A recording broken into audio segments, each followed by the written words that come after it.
நீ எது சொன்னாலும் தப்புடா. என்னடா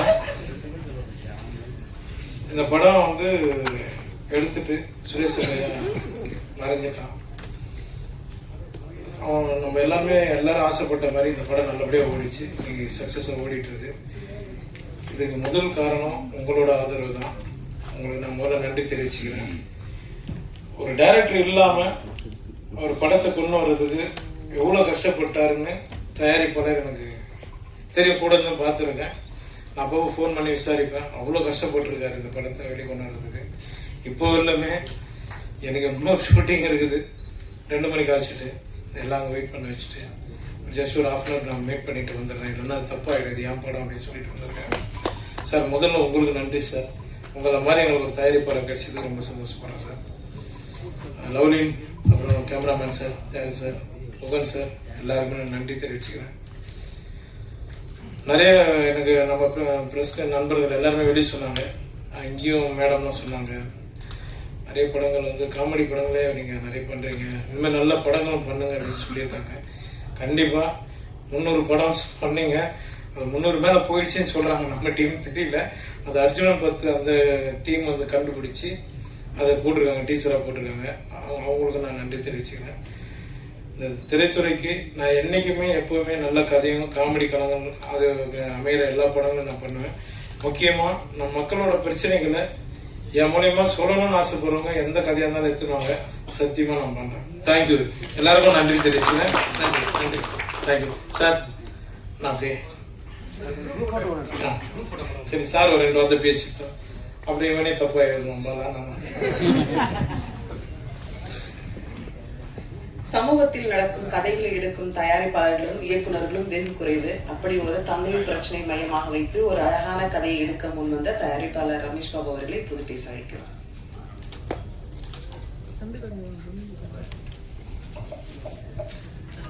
பத்திரிகை மற்றும் ஊடக நண்பர்கள் அனைவருக்கும் வணக்கம். ஆக்சுவலாக இன்னைக்கு இந்த வாய்ப்பு கொடுத்தவங்க அனைவருக்கும் நன்றி. நாங்கள் இந்த படத்தை ஆரம்பிக்கும் போது சுரேஷோட கடாயின் பயணமான கதையை கேட்டு படத்தை பார்த்துட்டு அதுக்கப்புறம் இது ரொம்ப நல்ல கதையாக இருக்குன்னு ரொம்ப பிளான் பண்ணி, ஆனால் ரொம்ப டைம் எடுத்துட்டோம், ஒரு 1 இயர் எடுத்துட்டோம். பட் இந்த கதையை எப்படியாவது கொண்டு போய் சேர்த்தோம்னு ரொம்ப நாள் போராடி அவர் கேட்ட கதைக்களம் அப்படி. அவர் வந்து ஒரு ட்ரை ஏரியா வேணும், ஒரு டெரஸ் வீடே இல்லாத ஒரு ஏரியா வேணும் அப்படியெல்லாம் ரொம்ப தேடி கண்டுபிடிச்சு இந்த இடத்துல இன்னைக்கு இப்போ வந்து இப்படி வந்து நிற்கிறோம். நீங்கள் கொடுத்த ஆதரவுக்கு ரொம்ப நன்றி. அதே மாதிரி இதில் ஒர்க் பண்ண எல்லாருக்கும் சுரேஷ் ஐயா இந்த இடத்துல ரொம்ப நன்றி சொல்ல கடமைப்பட்டிருக்கேன். பட் அவர் நம்ம ஓட இப்போ இல்லை, ரொம்ப வருத்தக்குரிய விஷயமா இருக்கு. நிறைய கதைகள் வச்சிருப்பார். நீங்கள் ஒரு ½ அன் ஹவர் அவர்கிட்ட கதை கேட்டிங்கன்னா சமூகத்து மேலே அவ்வளோ ஒரு அக்கறையுள்ள மனிதர். ஒரு ஊரில் போய் உட்காந்து அங்கே இருக்கிற மனிதர்களை பார்த்து இவங்களவே நடிக்க வைக்கணும் அப்படிங்கிறதுல ரொம்ப தீவிரமாக இருக்காரு. அதை வந்து ஸ்க்ரீன்லேயும் கொண்டு வந்துடுவார். அதான் அவர்கிட்ட இருக்கிற ஒரு பெரிய விஷயமே. அது நீங்கள் படத்தில் பார்த்துருப்பீங்கன்னு நினைக்கிறேன். அந்த வகையில் அவர் வெற்றியும் பெற்றிருக்கார். ரொம்ப சந்தோஷம். அதே மாதிரி டிஓபி சார், அந்த படத்தில் ஒர்க் பண்ண எல்லாருக்கும், ஹீரோயின் லவ்லின் மேடம், யோகிபா ரொம்ப ஹீரோ சார் தான் எங்களுக்கு ரொம்ப கோஆப்ரேட் பண்ணார் இந்த படத்தை முடிச்சதுக்கு. ரொம்ப தேங்க்ஸ் சார். அதே மாதிரி இந்த படத்தில் ஒர்க் பண்ண எனக்கு என் கூடவே இருந்து கடைசி வரைக்கும் இந்த படத்தை முடிச்சு கொடுத்த ஏடி பசங்க இருக்காங்க, எல்லாத்துக்கும் ரொம்ப நன்றி. அதே மாதிரி அமல்ராஜ் சார் மற்றும் இந்த படத்தில் ஒர்க் பண்ண அனைவருக்கும் ஆர்பிடாக் சார்பாக ரொம்ப நன்றியை தெரிவிச்சுக்கிறேன். நன்றி. இந்த பையன் தான் ரொம்ப 2 வருஷமாக என் கூடவே இருக்காங்க. அரவிந்த் நான் ரொம்ப தேங்க்ஸ் சொல்லணும். இப்போ வரைக்கும் படம் முடிகிற வரைக்கும் ஓகேங்க. தேங்க்யூ. ஒரு குரூப் போட்டோ எடுத்துக்கலாம். இதயம் பேசுவதை தன் இயல்பான நடிப்பால் வெளிப்படுத்தும் நடிகை. பேசும் உதடும், பார்க்கும் கண்களும் தன் நடிப்பை ஒரு அழகான படைப்பாக்கி கொடுக்கும் தமிழ் சினிமாவில் உணர்வுபூர்வ ஒரு நாயகியாக அறிவிக்கப்படும் கிணத்துக்கான யாழினி கதாபாத்திரம் ஏற்ற லவ்லின் அவர்களை பேச அழைக்கிறோம். தேங்க்யூ அக்கா, ரொம்ப ஸ்வீட்டான இன்ட்ரடக்ஷன். எல்லாருக்கும் வணக்கம், எல்லா ப்ரெசன்ட் மீடியாவுக்கு வணக்கம். ஹாப்பி உகாதி. ஃபர்ஸ்ட்லி நாங்கள் எல்லாருமே தேங்க் பண்ணணும். ஏன்னா நான் சில ரிவ்யூஸ் பார்த்தேன், ரொம்ப ஸ்வீட்டாக நீங்கள் எல்லாம் என்னை பற்றி இருந்தீங்க. So thank you so much. இன்னைக்கு நான் சுரேஷ் சார் ரொம்ப மிஸ் பண்ணுறேன். அண்ட் அண்ட் சார் சொல்ல மாதிரி இது சாரோட கரெக்டான ஃபேர்வெல். அண்ட் ப்ரெஸ் மீட்டில் சொல்ல மாதிரி யாராவது சாரோட ஃபேமிலி ஹெல்ப் பண்ணணுன்னா please contact the family. And yeah, Ramesh sir, you are the best and the most sweetest producer. Thank you so much.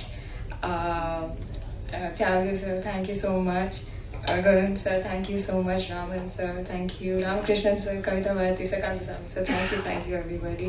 Cast and crew ku or periya thank you solano, and especially the ADs and the associate and Arvind, thank you so much. Amiraj sir, sir Suresh sir illa ana neenga ella sir oda pillar madri, you have made the film successful. And Kanadakana actually your first model successful ana padam, and na romba happy ah feel pandren.